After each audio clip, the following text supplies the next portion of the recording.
Welcome everybody. Hoi Amsterdam. Who's Dutch? I know you. You? Okay, cool. So thanks for joining. My name is Robert. What's your name? Okay, nice to meet you. Thank you. Cool. All right. So it's a huge pleasure to be here and to present and talk to you today, sharing some of our work that we've finished and worked on recently. And as Karan said, I've been a long-time user, and it's really hard to pinpoint at what year exactly I started to use Cinema 4D. But as he said, a very long time, so I don't want you to guess my age, all right? So we're not talking about this. We don't go down this road. As you can see in the back, this is a couple of my stuff I've been working on. I haven't managed to edit or even let someone edit my new reel because I'm just too busy doing work, right? So shamelessly just showing old work, which I'm still proud of. So that's all good, I think. Doing a lot of motion graphics, visual effects here and there, opening titles, product visualizations, but also the occasional Star Wars fan film that I've been working on for the past 5 years and continue to work on. And also we'll share some of that along we go. So what is the topic for today? It's called Creative Workflows with Cinema 4D, After Effects, and Red Giant. Okay, so it's a little bit broad, but hopefully we'll have fun because I'd like to not just inspire you, but also hope to share a couple of tips and tricks along the way that maybe, hopefully, you didn't know. So stay tuned. It's going to be a wild ride. It's going to be 45 minutes packed, maybe 50. It depends on how nice you are to me. So it's a lot we will see. I will cover a couple of motion graphics projects we finished, as well as some future stuff I'm working on. So a lot of visual things. So let's get started by saying that I'm here to help and to inspire, okay? Just like this nice young man that is helping this poor lady with that bottle, right? So it's just about an act of kindness, okay? Just being kind to each other, helping. So that's my task for today, be here and help you to get you going. All right, the first thing I would like to share with you is the promo trailer for the Cintiq Pro 27 that we just finished a couple of months ago. And it's a device I use myself. We also have it here on display. And Wacom has been a very fantastic client of mine. I love working with them because the way it works, they're just like, all right, Robert, here's the prototype. These are the new features. Come up with some good stuff, how we can make it into a promo video. I'm like, all right. So I'm sitting down with close friends and colleagues I'm working with, and then we get started brainstorming and working on that. But images speak better than words, so let me share that with you first so you know what we're going to talk about.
So yeah, so that was that. Again, a lot of fun to work on this one. And of course, it's not just me who's working on this, so credit where credit is due. I worked with a fantastic team of artists, namely Max Iglesias, Simon Fiedler, John Erduman, Glenn Southern, Mike Jelinek, and of course Peter Rice, who did the wonderful music. So of course, again, it's not a one-man thing, although I was directing that. I would like to walk you through some of the processes that we are having in our studio. So most projects usually start with a storyboard and an animatic, or with a storyboard or an animatic. So it really depends on time, budget, you know, all those things that we have just vastly available, right? But kidding aside, it is important because these things help you to fail early and fall softly. So why is that important? Well, you have to communicate to your partners, to your clients, to whoever you're working with about what you want to do, right? So imagine just imagine like a bathroom, okay? So you're building a bathroom with all those beautiful tiles and the plumbing is all done, and then the client says, oh, hang on, the toilet should have been on the other side. So it's like, okay, hang on, you should have told us, right? So it's the same thing. So you have to work very carefully, and that's why we came up with a full-on animatic, no storyboard for this one because I pretty much had like a visual in mind already. So I'm going to share that with you. And for example, the first shot you can see, where you can see one of the pen tray, it looks beautiful design-wise, but it just didn't work when rendered because it's a black product on the black background, so we didn't have any highlights to catch. So that was one thing that we stripped. The other thing was working with Simon Fiedler, who did all the animations in Houdini, creating all those particles and the simulations by applying pressure on his tablet. So it's actually a simulation of the data. So it's not just like some fancy movement, but actual data that is visualized. That was helpful to see how that works in the context of the whole trailer. But also things like where will typography be, where we'll be adding feature callouts and all that stuff. But also keeping in mind the demand for multiple social media aspect ratios and formats, because it's always a thing, and who hadn't had that the client said, all right, shoot it in 16:9, but I also want vertical. Did anyone have that? Yeah? Okay. So you know how that feels, right? Because hang on, we're going from this to this. It's quite opposite, right? So we're trying to accommodate all of that. But before we talk about this, let's talk a little bit about the look and the style of this thing, because look and style really goes hand in hand with timing. But also it's important to work in parallel. So mostly one of us is working on the timing and the blocking of the camera and the animation, whereas, for example, Max was working on the shading and the look of how things should look like. So we have a couple of slides here where you can see we were experimenting. This is a couple of renders from Simon Fiedler, where we're just looking like how can we play with the flow lines, the topic of flow and being in the creative zone and in the flow, visualizing that. These were really nice, but we toned it down a little bit, just making it like, okay, so we have enough product to see, enough space for text. And then the next thing we tried was playing with lines, with those lines as a light source. Okay, so those lines that are floating around in space are illuminating the tablet, looking mysterious. We found it to be a little less, it didn't work as well because there was not enough contrast. So that's why we went a different route using normal studio lights in combination with those splines that illuminate the tablet. So these are a couple of renderings, but also screen content, right? So Wacom said, hey, we want to address a broad range of artists. Okay, so a lot of people are using these devices, right? So who are these artists? You have concept artists, you have VFX artists, you have car designers. So we wanted to have quite a lot of those artists talk to in terms of the visual that is representative for that focus group. So of course, I reached out to a very, very good artist that is called Glenn Southern. I don't know who of you knows him. He goes by the name Southern GFX on Instagram. You can check it out. And the brief was create a creature, but Wacom didn't want to have an intimidating monster, but rather something like a nice monster. So how can you do that? So we sat down together and we thought about what he can do. And he's an immensely talented sculptor. It's just insane how fast he comes up with those things. And the idea was to create a monster that is kind of not intimidating, but it's a mother with a calf swimming in water. So it's a sea creature because he likes diving. Again, pretty open brief, just not make it intimidating. And he just sent that back within just a few hours, which was crazy. And he's using actually ZBrush to sculpt. And in fact, he's also a real sculptor. So he can use hands. Everyone knows hands, right? These are these things that we can use. Hands can create wonderful things in real life. So with a piece of clay, he can just sculpt amazing figures and characters. And in fact, he also worked on Guillermo del Toro's Pinocchio. Was responsible for the Pinocchio figure, which is amazing. So this is a little bit of the process that he made, just blocking out the rough character, and then he sent that along. And I have no idea of ZBrush myself. I'm not a ZBrush artist, but I love and admire people who can. And these were the first drafts.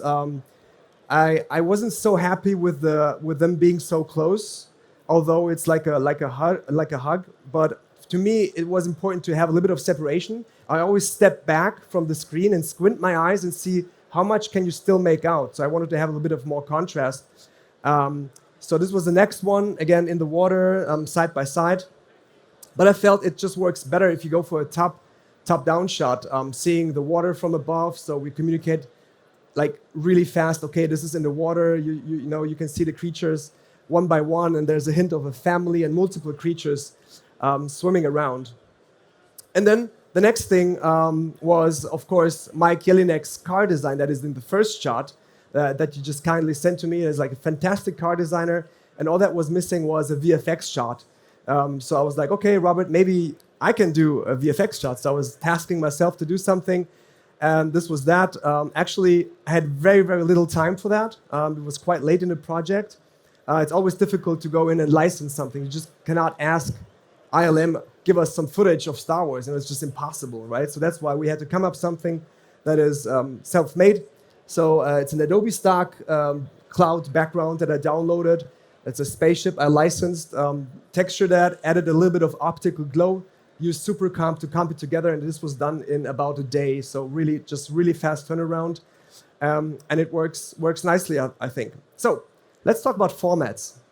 If your client asks you, or if you ask your clients, how many formats do you need, and the answer is yes, you know it's a lot of formats and a lot of work involved. So let me talk a little bit about that.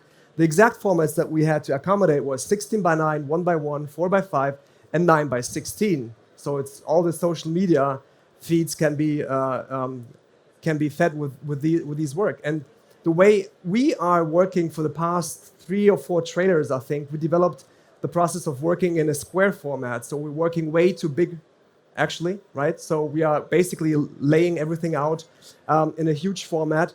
And the hero format is 16 by 9. So we frame everything 16 by 9, but I hope you can actually see that. It's quite dark. So everything that plays back is framed in a composition that it looks best in 16 by 9. This is what we call hero format.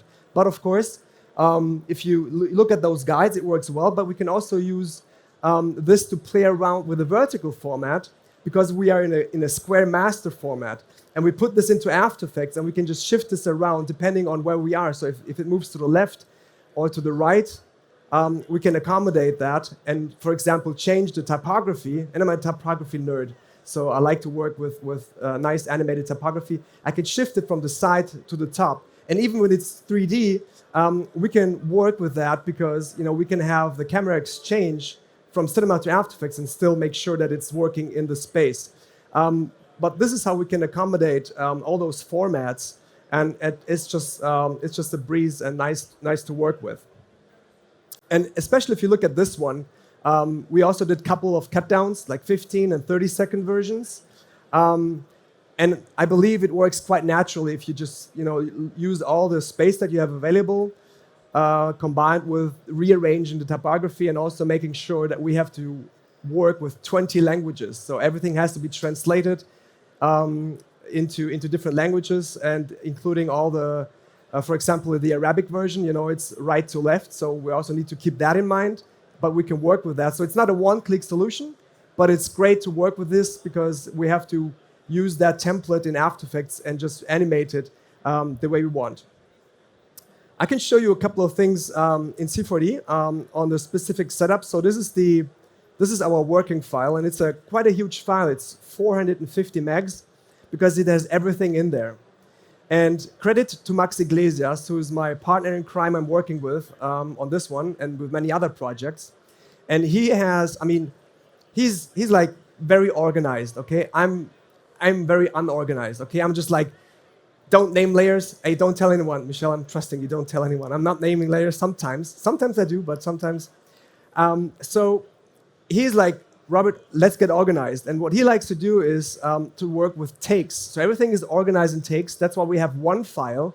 And the beauty of working in takes is we can very quickly go ahead and go to, for example, a different shot, like this one. Okay, so if we're going into this shot, you will see that it changed everything. All of a sudden, you have a hand in there, different camera, and this is the beauty of it. The file will be bigger, yes, but we have one file where everything is consolidated. We can work in one file. We can go into the takes, and when we are done, we can go ahead and say render mark takes to picture viewer, which is beautiful because then you can have all your takes render overnight. Even if one take is finished, let's say 3 hours in, then you still have like 8 or 9 hours before the next workday starts, and then it will just render the next take, which is a lot of fun to do. And here you can also see how we are working with the framing. And one thing I would like to point out, if I will show you the camera, let me see if I can find it.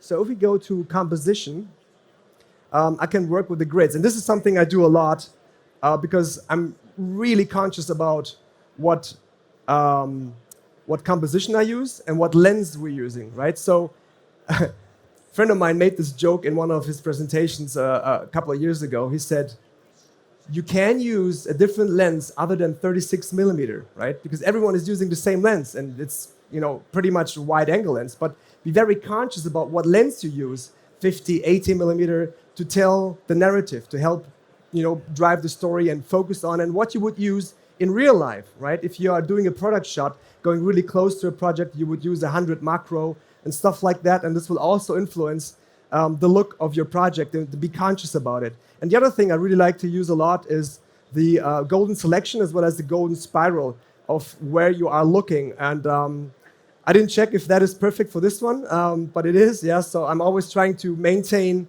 where your eye is going to, and I will show you a different example once we proceed to the next project. Cool. So I hope you're still with me. Let's switch gears and talk about another topic that took a little bit of getting used to and wrapping my head around, which is called ACES. Who knows what ACES stands for? Okay. Okay. I know you know. I know I didn't know, like a couple of months ago. It stands for Academy Color Encoding System. And it's been implemented in Cinema 4D for quite a while. It's been implemented in Redshift as well. And of course in other tools like After Effects, which is my other favorite tool to work and use. And thankfully, a couple of months ago, it's been implemented really well into After Effects. So I was like, all right, let's get going. Let's use it properly without third-party plugins and all that. But I needed to understand what it is. And it drove me nuts because it's easy once you understand it, but to get there, it's kind of like, okay, it needs some work. In a nutshell, it's an industry standard for that. And it's managing the color throughout your pipeline, no matter if it's motion picture, television, video, games, whatever. It is there to be a standardized workflow, making sure color consistency is always there and always preserved. So you're always working in something like ACES CG, which is something you use when you render stuff. I have friends that work at ILM. I ask, like, so what are you using? Are you using ACES CG? Oh, cool. It's the same stuff that I use, right? So it's basically a standard. And talking about standards, it's important because standards are great. Everyone should have one. That's the thing with standards, right? I don't know who was the owner of this quote. I found it in one of the forums when I was going through to understand what it is. And I would like to give a big shout out to two people that helped me along the way, which is Max and Dr. Sassy from Maxon, who actually took countless hours in person and as well as online sessions, like just privately explaining, being very patient with me, explaining what it is and what it is not, what it is good for and what it is not. So very broadly, I mean, this would not, we don't want to have enough time to cover everything in this session, but very generally speaking, ACES is just like a giant color workspace, a big color gamut, way bigger than what we can actually display these days, but also way bigger than what we have with what we are used to in our monitors, which is sRGB or Rec 709.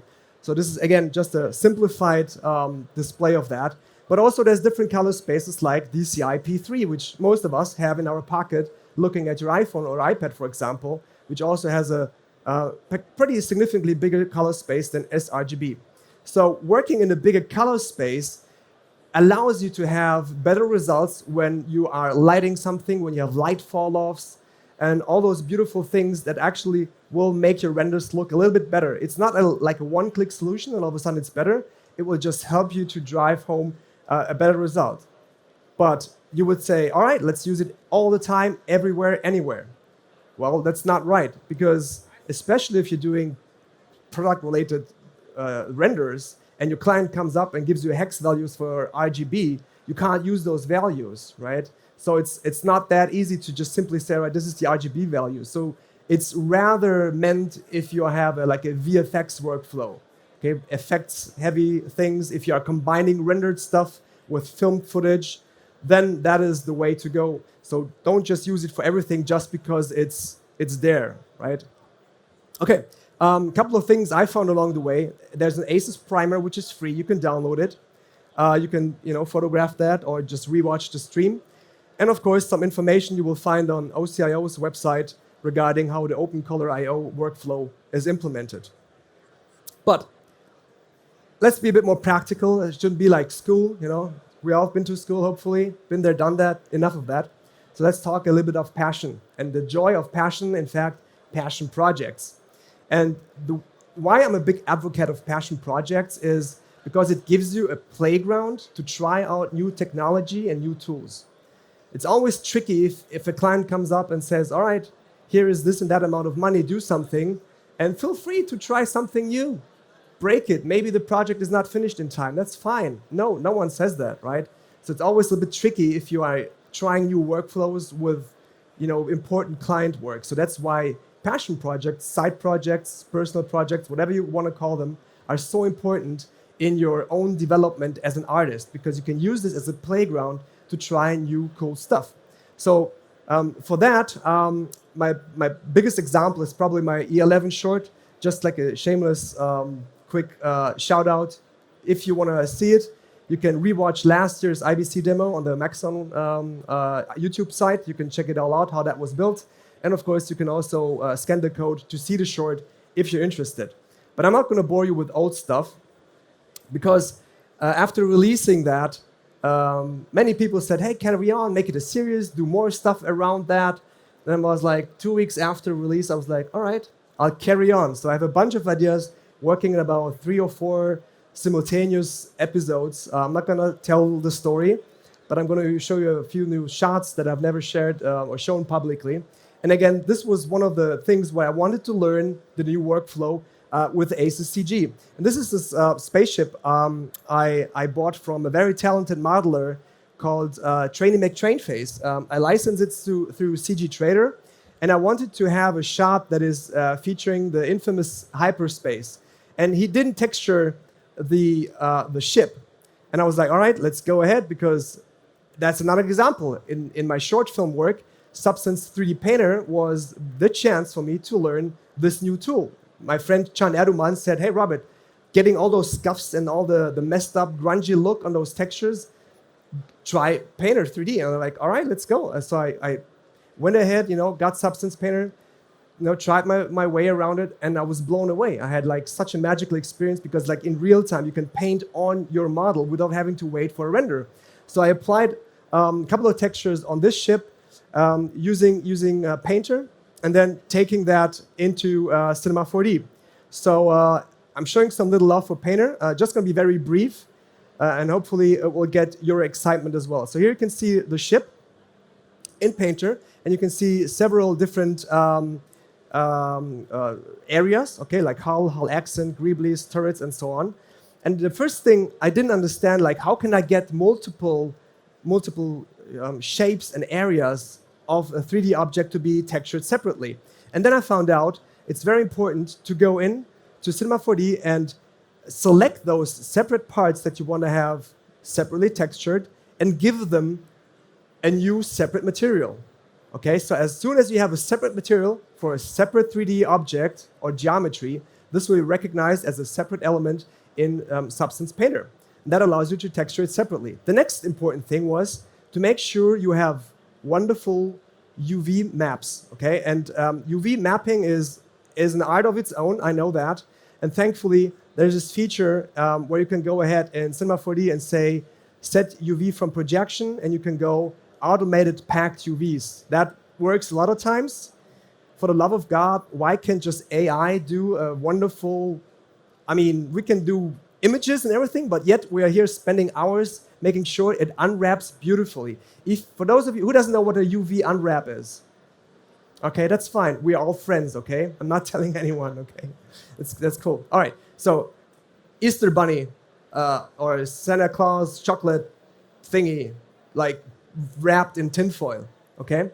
So I have that red coat or the Easter Bunny, you know, with the green thing and ears. And so if you take that chocolate thing and you take the tinfoil and unwrap it, you will have like a square texture, basically, where you have the eyes and, you know, the claw and everything. And that is unwrapping. It's basically telling something in 2D space where something is in 3D space, okay?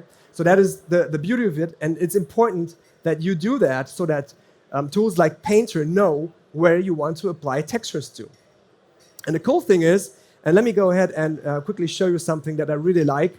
It's called Smart Materials. They are certainly smarter than I am because that's what I used first, just to play around with it. And let me say, you want to do a new paint job to this cruiser.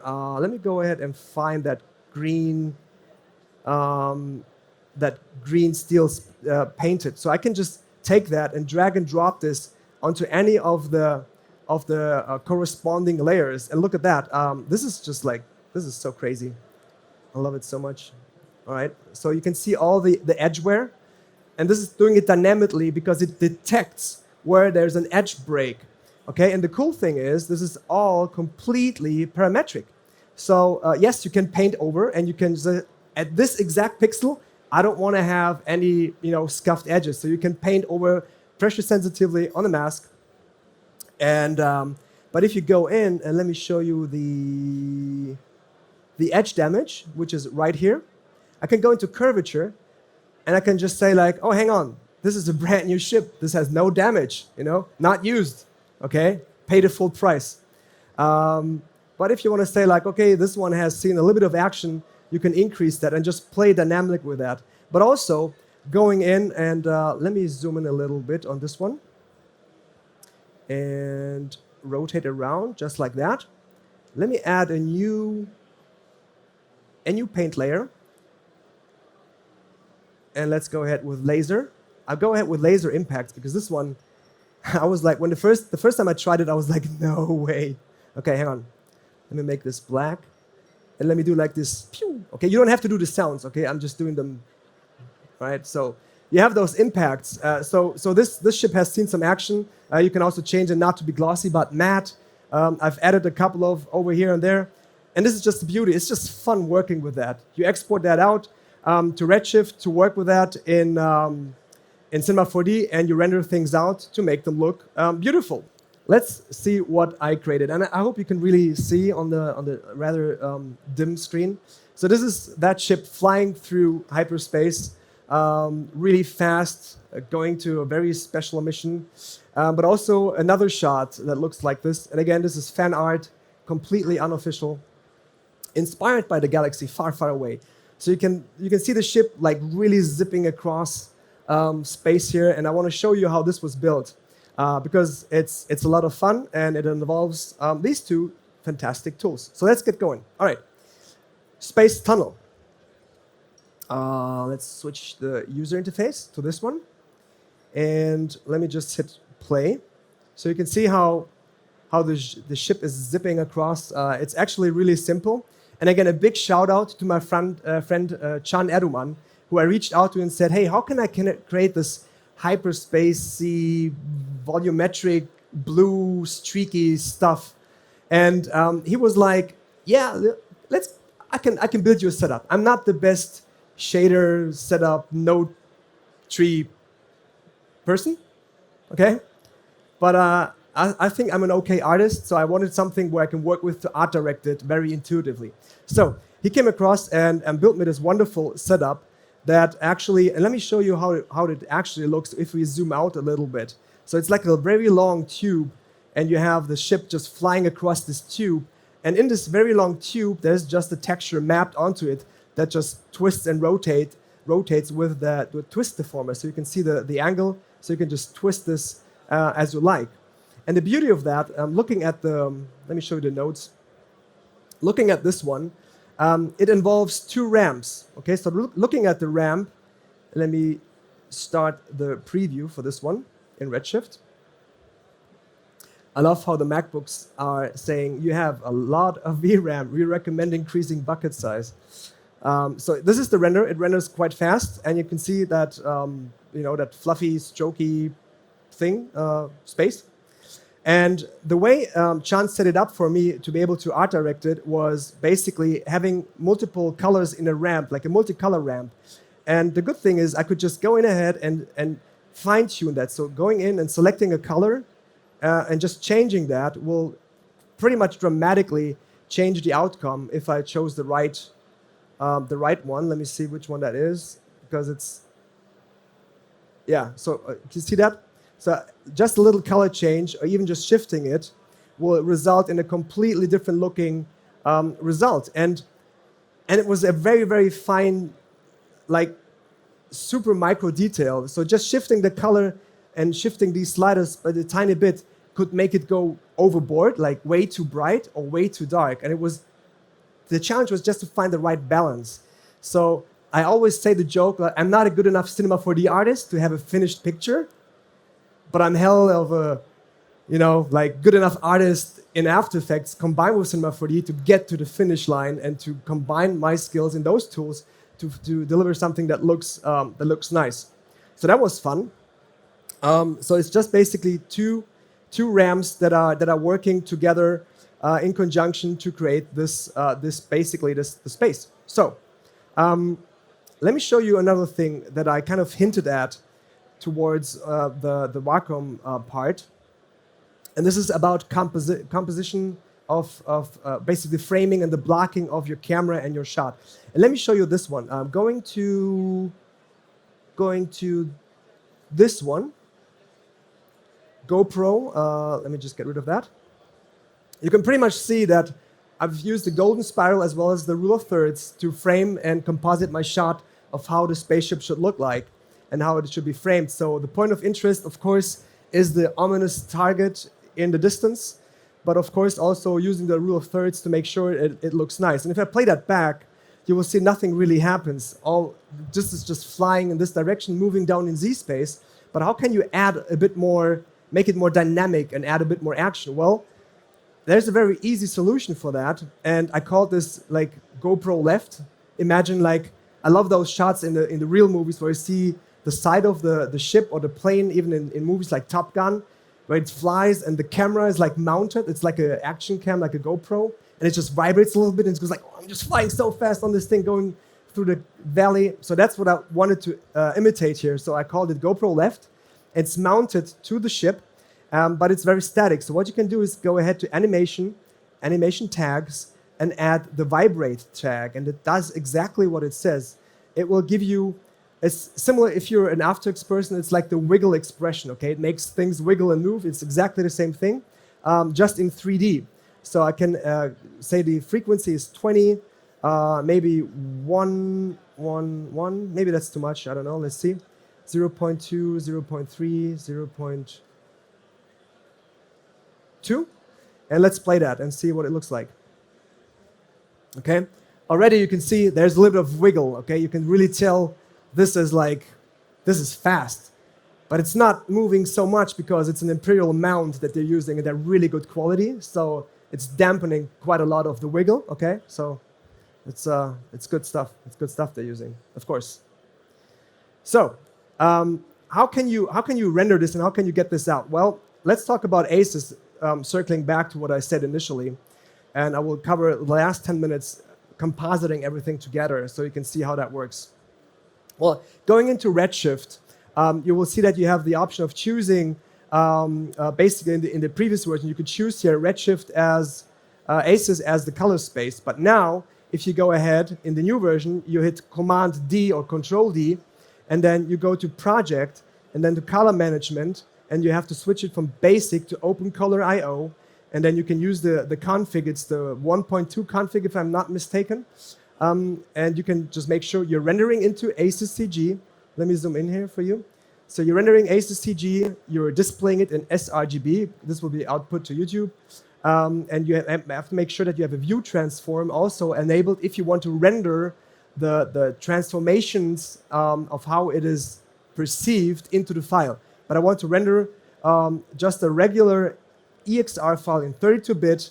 So I want to do all the transform and the view stuff in After Effects. Cool. All right, let me just go out and free up some memory. And let's get going with After Effects. Who of you is using After Effects? Okay. What about you? Okay. A little bit. Okay. Yeah. That's cool. It's the tool I started with first. My history with After Effects is going from web design, using Flash and then live motion. I don't know who remembers live motion. Anyone? You do. That's good. Oh yeah, it's like a little tear. Yeah, it was like the Flash pendant from Adobe, which was a great tool. It was my first touch point of understanding that being able to animate something just by myself can be something that is actually feasible and can be done. And then a friend of mine, Steve Holmes, introduced me to After Effects, saying like, "Hey, Robert, this is the cool stuff you can do with." That was about 22 years ago. Jesus. Okay, so that's the tool I feel very, very at home at. And let me show you a couple of things on how you can get going and a couple of tricks along the way. So it's wonderful, to do stuff in 3D in After Effects, and you can now in the beta especially. But with things that are coming out of Cinema 4D that have a bit more going, with ACES and motion blur and depth of field and are in 4K, I revert most of the times to the traditional workflow, which is compositing, EXR. Compositing, it sounded like Arnold, right? The compositing in After Effects, the traditional way, okay? So how can you get those files in, those EXRs? Well, let me show you a trick that will also help you to get in 3D data. And this is like an old school workflow that I've used 18 years ago probably as well. Close Cinema 4D. Let me just open that up again so you know. Because you can not only output rendered files like EXRs, but you can also output 3D data either with a Cineware plugin or the old school way by exporting it. So the way you can do that is you go to your save dialog, and they're hidden, again, with many tools, little button, big impact, okay? So little button, toggle this open, save, After Effects, relative 3D data, include 3D data, lights, cameras, and so on.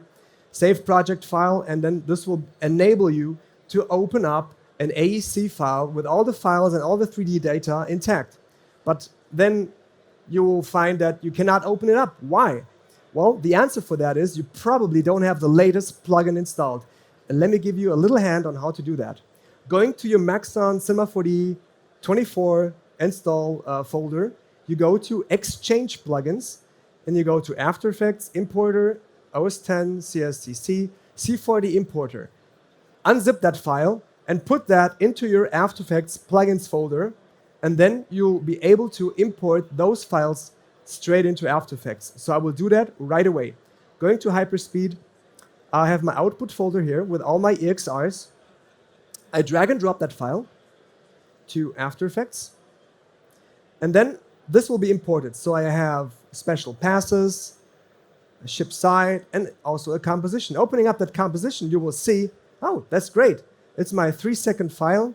Let me reduce the comp area and get rid of all the cameras that I didn't use. So I just have this one. I have my my puzzle mat and my emission channel. So emission is basically just the lights. I don't know if you see them. If you make them really, really big, you will probably see them. Okay, so that's that. All is there, perfect. But I'm still missing a couple of the sequences. And if you look at the sequences, you will see that they have been imported at 24 frames per second, but it's not ACES. Yet I'm here telling you how to use the ACES workflow. So how can you do that? Well, you can do that before you create a composition or a project or during that, but I would not recommend changing it once you've changed it or set it up. So you go to File, Project Settings, Color, and then, okay, now I've set this up before, but usually it stands on Adobe Color Managed. So you have to make sure you select OCIO Color Managed. You can choose the profile if you want to change that. Make sure 32 bits is active, and you're working in the ACES CG color space, and you display it, you convert it basically to display it in sRGB. So After Effects is doing all the math for you while you work with that. Okay, so that's cool. And let's look at the import dialog, because I have my ship here. So here's my ship without an alpha mat. But how can I get the other files in, for example, the background? Because I was rendering the ship and the background, the tunnel, separately. I want to combine them in After Effects. Well, let me show you one thing, which is important. You go to Interpret Footage, Main, and then you set up, no, come on, Interpret Main. You set up the color to be not default ACES 2065, but rendering ACES CG. This will change the look a little bit, but it will be exactly that, what we rendered out of Cinema 4D with Redshift. So that's done. And a little trick I can also show you, if you go to your Interpret Footage dialog, and this helped me a lot, you go to assume this frame rate 24, and if you don't change the default import frame rate from 30 to 24, image sequences will always be imported at 30 frames per second, but we work with 24 here. So let me show you what happens if you import another file. So let me go in and import the tunnel. Okay, so import the tunnel as an EXR. And now, if this would be like 10 sequences, I had to go interpret footage, 24, ACES CG, and so on and so on. But now, this having, since I changed this to main, color, again, rendering ACES CG, and I say interpret footage, remember interpretation. I click on that, and I apply that onto this one. Apply interpretation, boom, 24, ACES CG. And you can multi-click that. I mean, it's a quality of life feature, but it helps you tremendously. All right, so let's get going and slapping this together really quickly. Okay, so I'm adding the tunnel. So here's the tunnel. I even have those informations for main engine, start, end.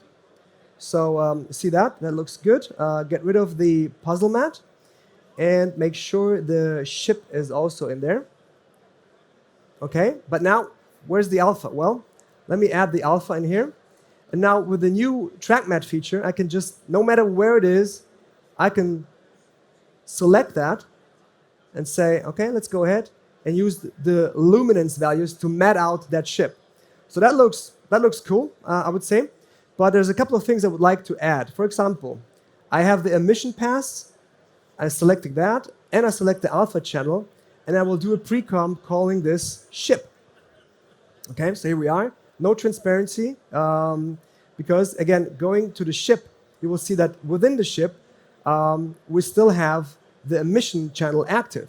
Okay, so putting the emission channel with the lights above that, we can, without duplicating the below layer, we can say, all right, use the same mat, use the same principle, and now I only see my emission, my lights. And now I can go and say, let's add optical glow, which is really nice because it has like a proper light. But be aware, if you're using ACES or a linear workflow, you have to make sure that you're not selecting video, but linear. And this will change the way light is calculated. Inverse square fall off, more realistic. So that looks better. So now you have the lights in here, everything is transparent. But the really, really keen viewer will notice we don't have any light leaks above the ship. It's a super bright light source, but we want to have that bleeding into the ship. So how can we do that? For that, I use SuperComp. And let me show you that in a second. Let me just first pre-compose the background and call this background, so it's a little bit more easier to follow. And I'm selecting both of these. Go to Effect, Red Giant VFX, SuperComp. Okay? SuperComp, again, a little thing to watch out for. It took me a while to understand. You also have to change the output gamma from video to linear for the entire comp, and you have to define for each element that you're using that this is also linear, and this one is also linear. And as soon as you do that, you will see the same exact result maintaining the ACES workflow within After Effects, within SuperComp. But now, this is where the magic happens with SuperComp. Looking at my ship composition, I can do multiple things. First of all, I can choose a little color correction. I don't want to color correct it, really, because I like the color. I just want to boost the exposure a little bit, just to make it ever so slightly brighter and a little bit stand out a little bit more. I push it a bit more for this display, so it looks a bit better. So that looks nice. But what else can I do? Well, there's interactive light wrap. So I can choose light wrap, and this will be calculating the pixels that are behind the ship and will lay it over the actual ship. So let me just crank this up really a lot, so it looks nice and juicy. Okay, so let's check that out. Look at this. Okay, so this is with and without. And even if I open up the layer, I can also show you what the light wrap does. This is without, and this is with light wrap. It integrates the ship much better into its environment. So that works really, really well. And the other thing that I would like to point out, and it's the last feature before wrapping up for today, is changing the background a little bit. Because again, being very critical, this looks a bit too mathematical. I want to give it a more organic look. So how can we do that? Well, going into that composition, I can use a tool from the Sapphire plugins, and I call this, this is called Blur Motion. I love this one. This allows you to basically set a focus point and just twist and rotate around just to create this a little bit more organic look to that, which I really like. This helps to really tie it in and make it a bit more, just a little bit more fluffy and not so mathematical. And of course, what is missing? The last thing. What is missing? Anyone? Come on, shout it out. Shake. No, yeah. What? Effect? A flare. Oh, thank God. 100 points. I would love to give you a hug. A flare, exactly. Lens flares, right? So how can we do that? Well, there's real lens flares. Let's go ahead and call it flare. And look for real lens flares. And let's just add that. And the beauty of that is that the real lens flares, they're also, once we put them in the right order, they're also working with ACES. So you have to make sure that you change that. Video is not video, but it's linear, and it also gives you ACCG now as a preview. And now, finally, thank God for that update, you can specify lights as the source of your lens flare. So basically, I know that I have my start 3D object right here. Let me just isolate that. It's right over there. I'm going to do a new light. It can be a point light. And I'm going to copy and paste all those keyframes onto the light. Sorry. Let's go ahead. Like this. Okay. And now going back to my lens flare, I will select not a 2D position, but AE light. And all of a sudden, boom, it snaps in. Let's go ahead and use add and make it a little bit smaller, maybe like 2%.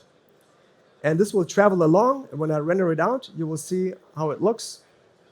Maybe it's a little bit too strong. I know there are certain directors who would love it. More lens flare is always better. But that's basically it. There's a little bonus if you have 2 more minutes to spare, because I want to share a little bit more. This is the interior shot we worked on. It is all in camera. We're trying a little bit of new playground technology stuff that we want to have some joy with it. Here are the troopers sitting, getting ready to jump. And again, this is all in camera. So how did we do it? I was always intrigued by how they do this in Mandalorian with virtual production, okay? So we did virtual production for the broke artist, okay? So it's a huge screen that a friend of mine, Christian Obermeier, borrowed me, with a short throw laser projector, just like this one. So I can stand here and still I'm not blocking the light rays, but I can have really close distance. And this is throwing that animation onto that. So I use particular to create a couple of stars, the streak effect to create the transition, and then we transition over to fractal noise that is running as a loop and gives you basically the impression, if you would film me with this, with the camera right here, this is the same principle, okay?